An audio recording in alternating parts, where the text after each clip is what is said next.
Hello, and welcome to the Quietly Visible podcast. I'm your host, Carol Stewart, founder of Abounding Solutions and author of Quietly Visible, Leading with Influence and Impact as an Introverted Woman. And this is a podcast for introverted women who want to thrive as leaders and in life. And I love having women coming on who share their experience, that their leadership journey, how things have worked for them, as well as sort of sharing their tips and advice. This is what my guest today is going to be doing. We're going to be talking about her journey as a senior leader, becoming a senior leader, as someone who was introverted, as well as working in different countries and cultures and having to adapt to those different cultures, and also about the mistakes and the learning that she gained along the way, about adapting and building connection whilst also valuing her introversion. And her name is Susie Drummond, and she is a change connoisseur with a lifetime of savoring the sweet and bitter of change.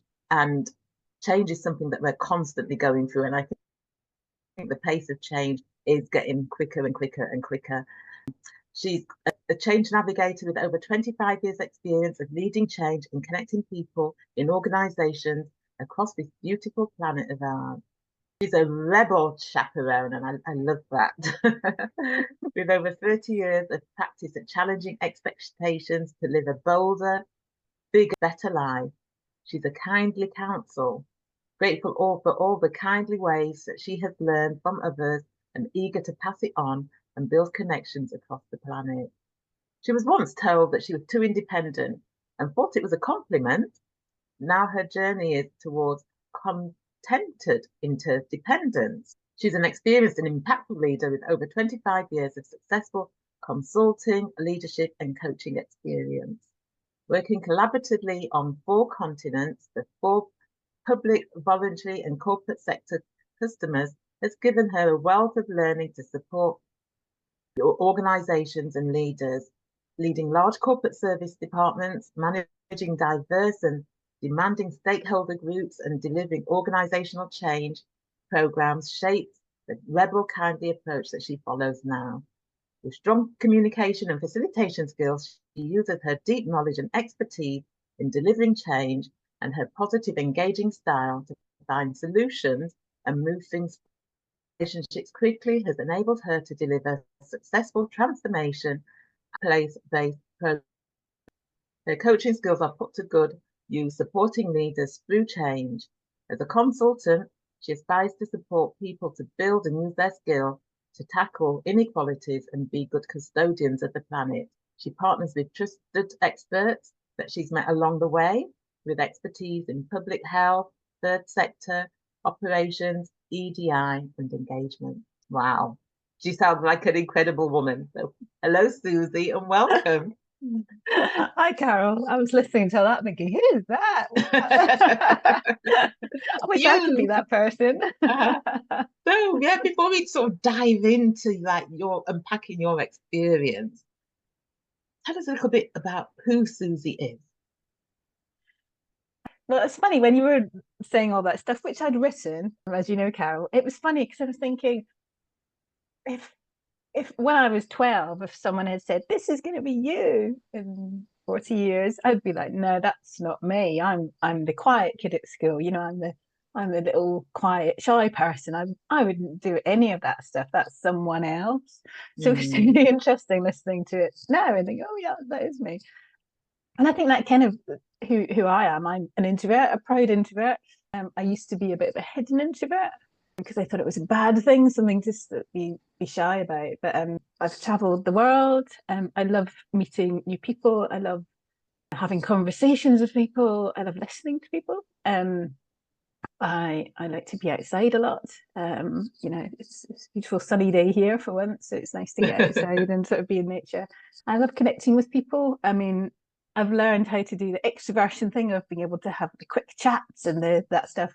But what I really love is connecting people really deeply and having connections that last for years. And, you know, I've got a friend from university who had a birthday and we've just been chatting for the first time in a year, but having those strong connections Mm-hmm. is a strong part of who I am. I live in England at the moment. I'm Scottish. I forget that I have an accent. But I'm married and I have a son, so we're quite settled here. But it's so I guess I'm a person who lives on the planet and hopes that the planet is still survivable in a couple of hundred years. But a really key part of who I am, and a proud part of who I am nowadays, is an introvert, someone who's Mm-hmm. physically quiet, but also sort of I don't sort of speak up naturally, but I've learned how to do the skills to pass as an extrovert in society. Uh, uh, and so, have you always embraced introversion? What, or was there a point where you didn't like your introverted strengths or your skill, or you didn't see them as strengths? um, yeah, when I actually come from a family of introvert. Well, my dad and my dad's side of the family were all introverts, and I kind of thought it was normal because my brother and I, my dad were introverts, and my sister and my mum weren't. But I just realised that we were just different, and not in a Mm-hmm. bad way. Um, and at primary school, it was just accepted. I was one of the quiet kids. I didn't speak up in class. My teachers found, I guess I was lucky. I had teachers who understood, and they would find ways round so I didn't have to stick my hand up to answer a question. They would find ways to allow me to write things down rather than speaking, all that kind of stuff, really. Mm-hmm. But I think it was when I hit high school, so when I was 11-ish, that I thought, oh goodness, there were. I didn't know the teachers. It was much more you're moving around a lot. It's just generally lots more noise because you're moving from class to class with 700 other teenagers. And it was never really something I was teased about. It was people that's because I'm a very extreme introvert and I'm also physically very quiet. I don't realize this myself, but apparently my voice is quiet. So I think when I got to high school, I realized that I might need to adapt myself a bit more to the world. Mm-hmm. And that's something that I think most introverts have to deal with, don't they? Is that whole um, in our culture, in the UK, in America, in Australia, the culture is an extroverted culture, I think. Mm-hmm. Um, and so I kind of find my way through to do things in certain ways, but so I've always been accepting of it. But when I got to um, university, I realised that it was trickier because there was an expectation that you stuck your hand up, you involved yourself in seminars, all that kind of stuff. And I really struggled with all that stuff and didn't realize it was just there were skills that I had to learn almost. Um, and then I have a story about it. I have my grandmother was a very strong lady, and she lived in the city that I went to university in Edinburgh. And I was round at her house. My dad was there for some reasons. Well, we were both round at her house, and I was wallpapering. I don't know why I was wallpapering her sitting room, as you do. As you I do. think they were just trying to keep me busy. I think I was earning some pocket money or something. And I heard her chatting to my dad, and she said, "Oh, Susie's always been the quiet one. I worry about her. She's probably going to end up living with you." Like my mum and dad, she's going to end up living with you and just living a quiet life with you two. And I don't think she realized I could hear her. And I Mm-hmm. remember being furious. I can still remember, like, I have such anger. I was like, just because I'm quiet does not mean I'm going to. Not there's anything wrong living in your hometown, but Mm-hmm. hang on a second. I've already left to go to university. I have a world to see. I remember being really mad, and I still feel that feeling to this day. To think you've underestimated me because I'm quiet and because I'm an introvert, Mm-hmm. and you're not. And that was the point I suddenly thought, hang on a second, I'm not sure what I'm doing is serving me because people have this sort of expectation of me. And I still remember it to this day. It was 30 odd years. Yeah. It's the story. It's almost like the time I was like, right, I'm going to very quietly show you. Um, Mm-hmm. but in a way that actually became really helpful because it made me make decisions, sort of brave decisions. I didn't particularly speak up in, like, I did a chemistry degree, so you don't really do lectures, but I didn't particularly speak up more. But I sat back and used my introvert skills of thinking things through and to work out what I wanted to do, and so what I'd have to try to do differently. And did that just was that something that just came naturally to you, or did you have some sort of coaching or something to help you identify that those were strengths? That's a good question. I didn't have coaching because this was back in the 90s. Mm-hmm.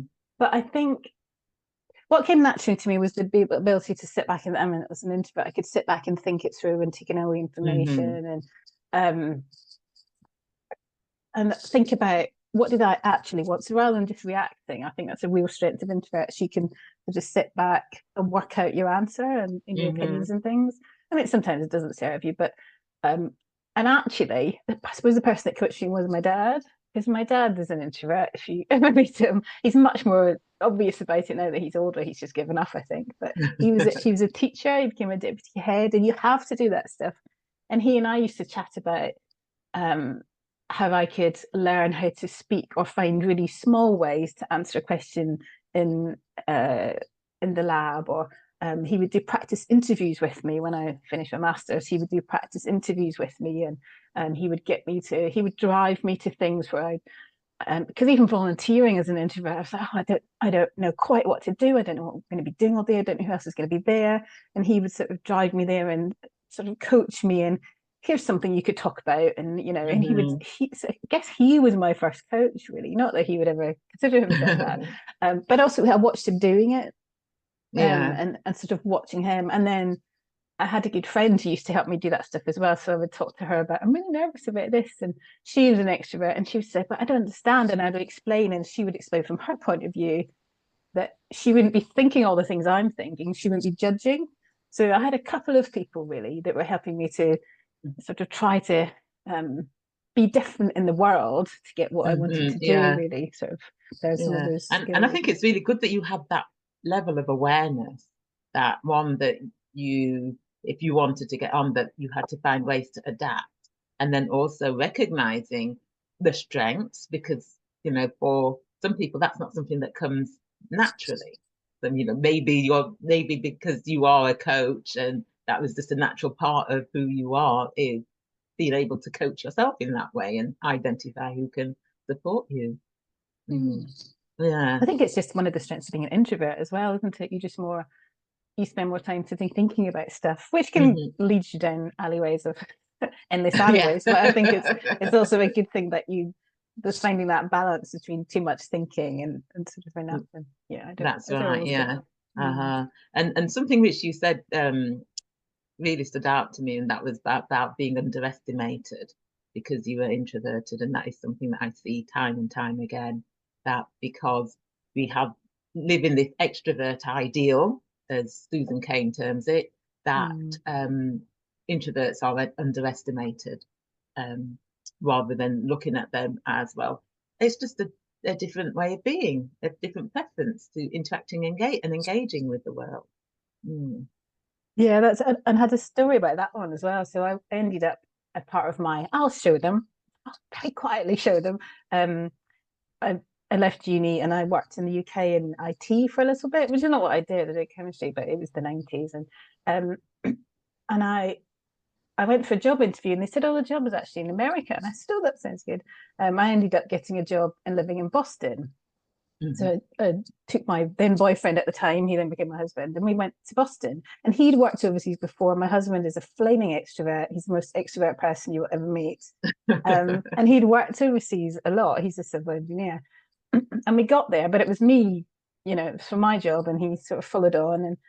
And I used to go to the office, and after about a month in the office in Boston, my boss came to see me and said, "Oh, come have a chat with me. We're really worried about you. We're thinking this what's wrong?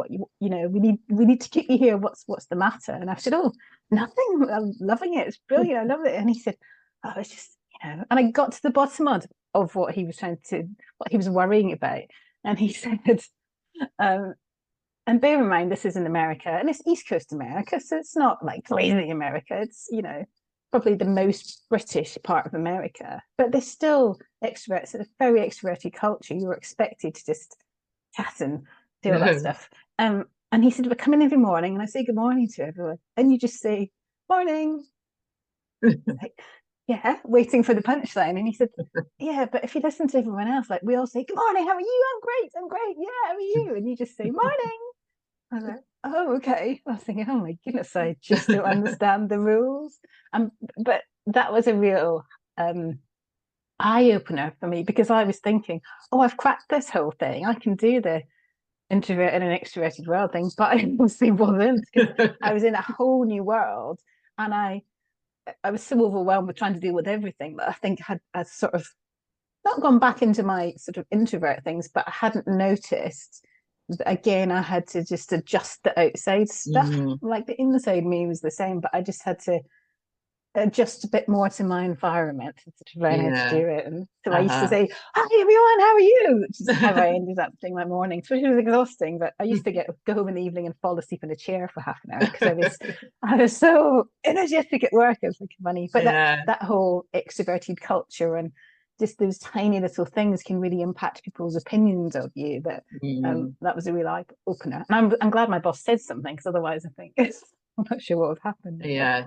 And I think the US is very much an extroverted culture. And I mean, this podcast, I get I'd say probably more listeners from the US than I do the UK. I'd say probably 50-something% of people are from the US. And I think even seeing the fact that the conference that I did last year had 4 people travel over from the US. So that showed me very much how yeah, and how the experience is for people who live in the US as well. And I often have coaching clients who are in the US, and it is challenging for them. So you mentioned about extroverting, as I call it, and then going home at the end of the day and just breaking out. What impact did that have for you, sort of over time? It was really interesting, because what I used to do and what I sort of learned to do, and being in, because I had traveled a lot in the US as well, so I was traveling in different places and meeting new people all the time and flying a lot. People were struggling to understand my accent a lot, which is funny. I had to slow down. This is me speaking slowly. So all of that was just really tiring, but also I felt like and because my husband's an extrovert, I was copying his, not his style, but he would just interact very differently.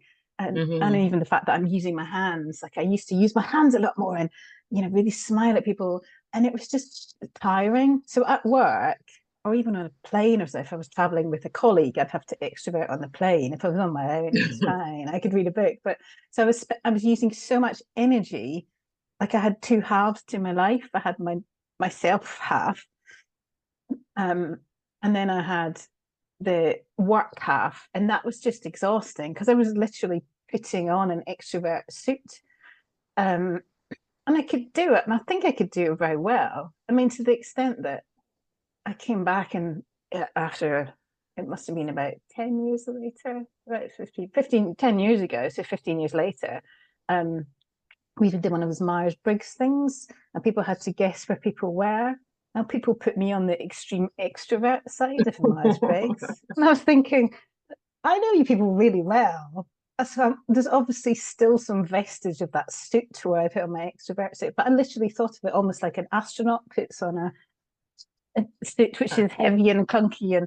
And I didn't feel as tired 10 years ago when I started doing it. So it's almost like I got used to it. But it was, first of all, it was physically tiring and mentally tiring. So I used to just have to fall asleep to sort of cleanse my system.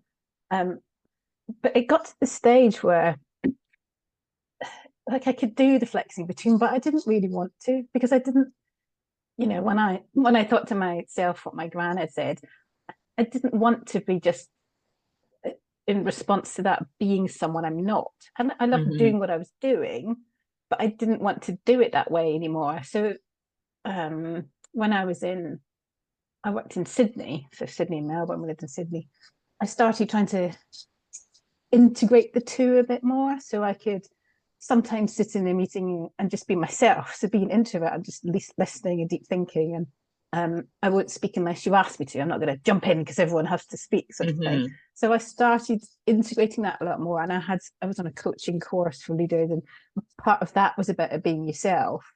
and not having to put on this extrovert suit all the time. And I just felt better as a human. I felt like I was being myself for a while, just to get more of a sense of what I wanted to do with my life, which sort of led me to where I am now. And what I actually, my skills, it's that whole thing about being underestimated that you said. By having all those extrovert skills on show all the time, I almost wasn't showing all the other stuff, all my deep thinking, really listening to people, really pulling out what people are trying to say. I'm really good at decision making because I take all the information in. I don't just make snap decisions. And so I sort of went through a process of integrating them, because I'd always valued being an introvert. I was never ashamed of it, but it's almost like it was like the thing I had to put on when I got up in the morning. And now I don't do that. But what I can do is I can step into this space where I'm, oh, this person needs me to be really chatty because they're worrying about something, or there's just reasons that I can need to step in and out, but I can do that without being exhausted and without feeling like I'm ashamed of being an introvert, because I'm not, never was really, but I feel like I'm much more of an integrated human that way, and that's letting my introverted strengths out more, because they can be out in the open. They're just not as shouty as the extroverted one, and the shouty extrovert stuff is kind of overtaking it. So I think nowadays, all of the good stuff about being an introvert, really listening to people, being values driven, planning, adapting and adjusting depending on what people say, I think all of that is much more part of my life now, and part of what I'm doing for work and in that sort of thing. And it does make a difference, doesn't it, when you can show up as yourself and be yourself. It makes a big difference. It's just something sort of internal. It just makes you like, yeah, just me today. I'm not having to you're not having to put on a mask. yeah. I'm fine as I am, and people can see the actual person, as opposed to work person. And so your leadership journey, what was that like as an introverted woman? That was interesting. And so the first time I became a leader of people was in Sydney. So I was working as a project manager. I ended up managing all the other project managers. And at the same time, I was doing leadership development course. It was really interesting, changing how I managed people while going through this stuff. So I think as a leader, I think that's one of the hardest things to do, is to, not hardest. I think you're open to more judgment when you lead as an obvious introvert, because people aren't used to seeing introvert. They're used to seeing the big talking leaders. They make decisions like that. And it's like, there's still a very sort of 80s energy in my head, 90s energy, and male energy to some extent. And I don't think that's what the world needs. It needs people talking together, connecting, disagreeing in a way that still moves you forward and keeps you connected to people. So I think as a leader, I never liked the whole I'm the boss, I know best thing. My job as a leader, I was always a servant leader, there to bring out the best in people. Sometimes I had to make the hard decisions. And when I did, I took the flak for them. So to me, there's leadership skills. And as an introvert, having the skills to sort of step back from situations and really think about what worked, what do people need, what are the things people are going to be worried about, so I can think about those in advance. I think all of those are the skills that a leader needs. And I think introverts are just naturally better at that stuff. And I think one of the things I've coached some introverted leaders, younger leaders, around, don't feel you need to turn into, that big character. The best leaders and the people who people remember are those who actually care about the people they work with, the people who work for them, and the work that they're doing. So, the last role I had was in third sector. So we're not there for ourselves. We're there to make sure that funding goes to people who need support and to tackle inequalities in healthcare or whatever it is. So my job as a leader is to make sure my team get what they need to do things for other people. Leaders should kind of stay in the background unless they have to. Like the whole thing about speeches and stuff, again, is for a reason. You're doing that to get visibility for the work. You shouldn't be there to get visibility for yourself. Mm-hmm. And I think that might be a really introverted thing, but I think that's one of the real strengths of introverted leaders is it's always thinking about how is everyone else affected, really listening to feedback to see, I mean, there might be some hurt in it, but there's always a nugget of something that you could do differently, or work out how you might phrase something differently, or just show up differently. Like you might be tired and want to go away and sit and think, but actually your team need you there in the middle with them. So it's just about, and I think that's one of the skills of interest, is being able to adjust and adapt while making sure that you look after yourself as well in the middle of all that. So, but as an introverted leader in extroverted places, and also being a female leader, that's a really interesting question, because it's harder to lead in a really male environment. There's just so many other layers of stuff that you just have to get through. And I've had, very open sexism, and very, sneaky sexism as well. But and all that does is make me want to try harder, and sort of find ways around, even though it's not, I can have the emotional side of it, but then there's the need to keep doing this. I'll find a way through it. And also because I want, my son's friends and, my cousins, my nephew, my nieces, I want them to have a better world. And if I give up and just go, well, the world is sexist, we're just going to stop, then, and, racist, all that sort of stuff, and homophobic. If we don't step into it, and I'm as a white heterosexual, first world person, sorry, global minority person, if I'm not doing something as a leader that's making it better for other people, then as far as I'm concerned, I'm not leading.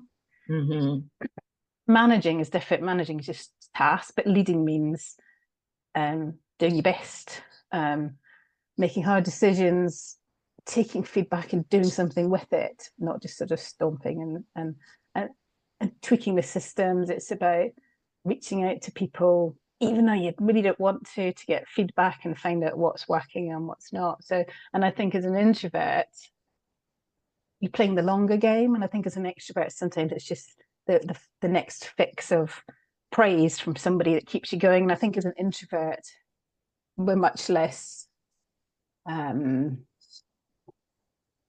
by that. I think we're much more driven by values and deep work and deep thinking. And I think the best kind of leaders, the ones that have sort of sustainable work, are the ones who can push this all that stuff while also sort of visibly being out there leading things as well.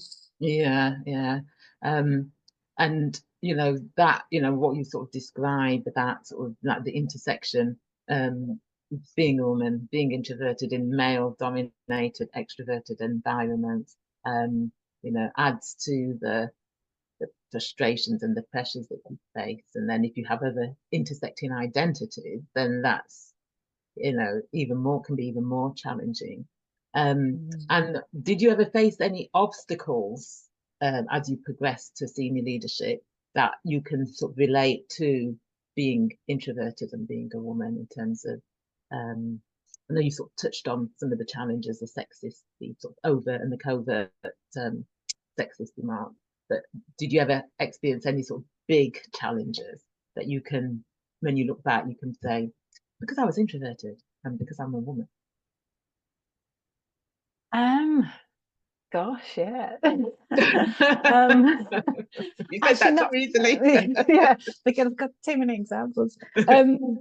I didn't actually in the States, and I think that's because it was consulting, so it's a very flat structure, and also I had two fantastic bosses, both white, but one of them was female, which is very unusual back in the 90s. Goodness, last century. So actually not particularly then, and the clients, I think just having a British accent and being in America, you're automatically great, which is ridiculous. When they could understand me, because I don't think I have that strong an accent, and I don't, but Yeah. But interestingly, so I worked in Dubai, which I didn't particularly enjoy. And that's very direct racism, sexism, homophobia. That's all it's just built into the culture. So that was painful, and kind of knew that, and we didn't stay there long for those reasons. But actually, in Australia, Australia is very similar to the UK in terms of culture, but it's had different challenges in terms of the original people there. That they struggle, and there's a whole bunch of different kinds of racism there than there are for different reasons in the US and the UK, which I just found very startling. It didn't impact me, but what it impacted were there were things said in meetings that were just inappropriate, and I would sometimes call them out. And it made basically what ended up happening was I worked in a for a partnership organization, so the partners, and basically I pissed off the partner, and he told me that. And I went in to say I was applying for this leadership thing, and he said, yeah, I'll put you down for that, but then you need to move on, because he didn't like me being in his team, because I was always he said I ruffled feathers, and I was like, how do I do that? And he said, well, because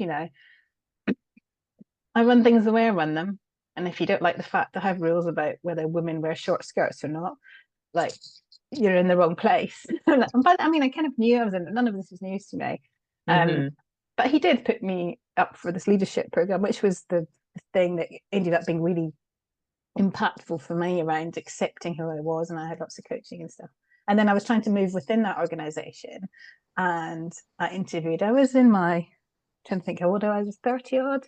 So I'd been consulting for 8-9 years. I'd worked in the States, I'd worked in the UK, I'd done loads of stuff, and I interviewed. The interviewers loved me, and then they got back to me and said, we really want you to join our team, but you're too young. And I said, oh, I'm 31. And they said, we can't take you into clients because you're female and you look young, and they won't believe you've done what you've done. And nowadays, obviously, I would go, let's call in HR to this conversation. And I just couldn't think what to do with that, because they said, but you've seen my CV, you know what I've done, and they will see my CV and know what I've done. And as soon as they hear me talking, they'll hear what I've done, and I've got the years and scars. And they were like, you just can't. So I was thinking that's just ridiculous. And lots of stuff like that around being female and how I dressed. I had in my first consulting role, you had to wear a jacket every day, like a suit jacket. I can't wear a suit jacket to this day. And that was because it was a female run organization. It's very unusual at the time. And the rule was you had to wear a jacket, so you weren't seen as being a secretary. Oh dear. And so I can't to this day wear suit jacket. I don't own any suit jackets. And looking back, I think that's insane. And I know things have changed, but I guess for me as a leader, I'm still trying to change some of that stuff in 2024, 25. That stuff is still happening. I'm still having to call people on conscious and unconscious biases around, that person is gay. So, are they really committed to this? And like, they won't want to work with people from a Muslim community. I'm like, well, there's a whole bunch of stuff in there. And as a leader, our job is to challenge that, but that often still, and it's easier for me because I'm older, and it's obvious now that I don't just have 2 years experience. I'm obviously older than that and look older.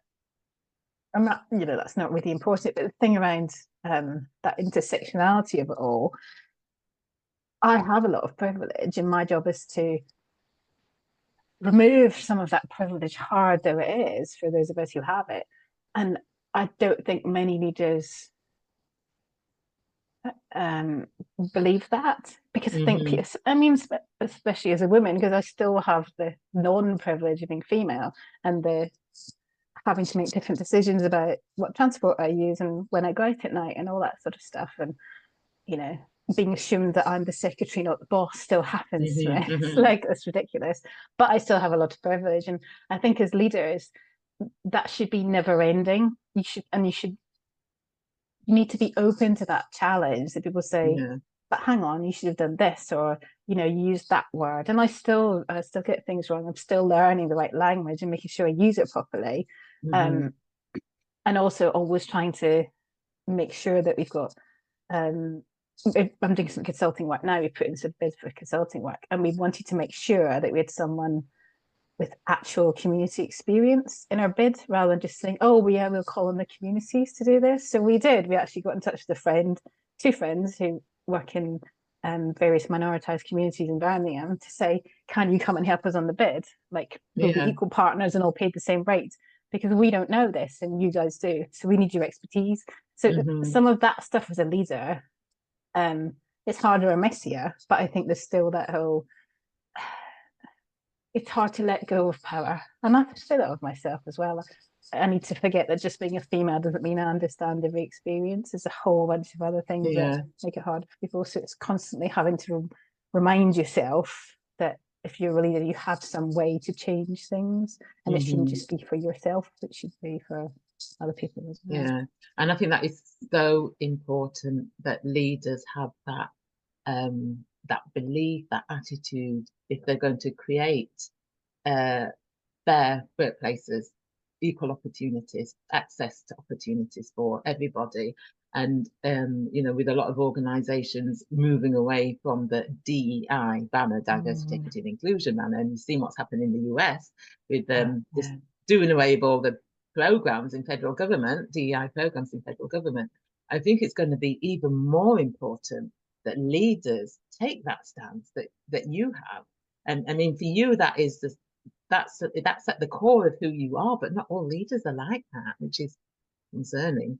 Yeah, that Mm. that worries me. I mean, what's happening in the US is, it's shocking, and the shockingness, the idea behind it. Like, it's not about giving people advantages. It's trying to remove the centuries and decades of disadvantage. So there's a level, and have it, because I worked in HR for a long time, and there's always things you can do to level it up. But even then, you're only still going to get a certain number of people coming to an interview because of all those centuries of disadvantage. So I think and if you're not uncomfortable, then you probably aren't doing enough to, like that whole challenging yourself thing. If you think, oh yeah, we're doing it all perfectly, then you probably aren't, because, and I suppose that shows that I always think we could do better, and I always think there's untapped talent. I mean, I think there's a moral imperative, but there's also this business stuff about untapped talent. But at the end of the day, there's a business imperative. You get the best people if you get the right people, who could be from anywhere, and we have no idea where these people are. And never mind the moral imperative. There's something about, you need good jobs for people, and you need the right people in those jobs. I think, isn't that what humanity's meant to be, rather than we concentrate a lot of money and use it to keep other people down? So yeah, I do have a strong moral opinion. But just as leaders, if you want the best people, the most diverse teams, I mean, there's a whole bunch of research showing the more diverse a team is, the better ideas they have, the more friction they have, but the better ideas they have, and the better they work to achieve those ideas. So there's lots of research around it, if you need that to convince people. Yes, it's going to be interesting to see how things pan out. And, I just hope that your message gets across to leaders, that leaders take that approach and look at it from a moral perspective, that this is the right thing to do. Yes, we want people appointed on merit, but we also want people to have access, or to know how to navigate the systemic structures that have existed for centuries as well. Yeah. Yeah. And that starts at schools. It does. Yes. I was having this conversation yesterday, that it's got to start as soon as a child leaves the house. Yeah. Yeah, before a child is born, even, that's around healthcare and support and all that stuff. That's right. Yes. It needs a multifaceted approach. Save the world. Well, thank you, Susie. This has been a very interesting discussion. I've really enjoyed our conversation. If people want to find out more about you, your work and what you do, where's the best place for them to go? Oh, well, I had some coaching on this, Carol, about being visible. So, yeah, I work for myself right now. So I have a website, which is rebelkindly.com. I'm on LinkedIn as well as Susie Drummond, which links back to the Rebel Kindly. I don't really do any other social stuff because I'm trying at the moment to be a bit more visible about what I do and sort of get my voice heard. But yes, please, if anyone wants to get in touch, have a look at what I do and our conversation and conversations that we've had previously, you have got a voice that needs to be heard. Thank you, Carol. Just what you've shared on today's episode is needs to be heard. We need more leaders like you. We definitely need more introverted leaders, even if they're hiding in plain sight too. So thank you very much. So listeners, do go check Susie out, follow her on LinkedIn, go and visit her website. We'll put the link in the show notes so that people can just click on it as well. So thank you, Susie. It's been a pleasure. Thank you, Carol. They're really interesting questions. It's been wonderful. It's been wonderful. And listeners, thank you for listening. And if you want to increase your confidence, influence, and impact, and if you haven't completed the free assessment on my website, go to aboundingsolutions.com under the free resources. There's an assessment that you can do that will give you ideas about areas that you can focus on. And so until the next time, bye.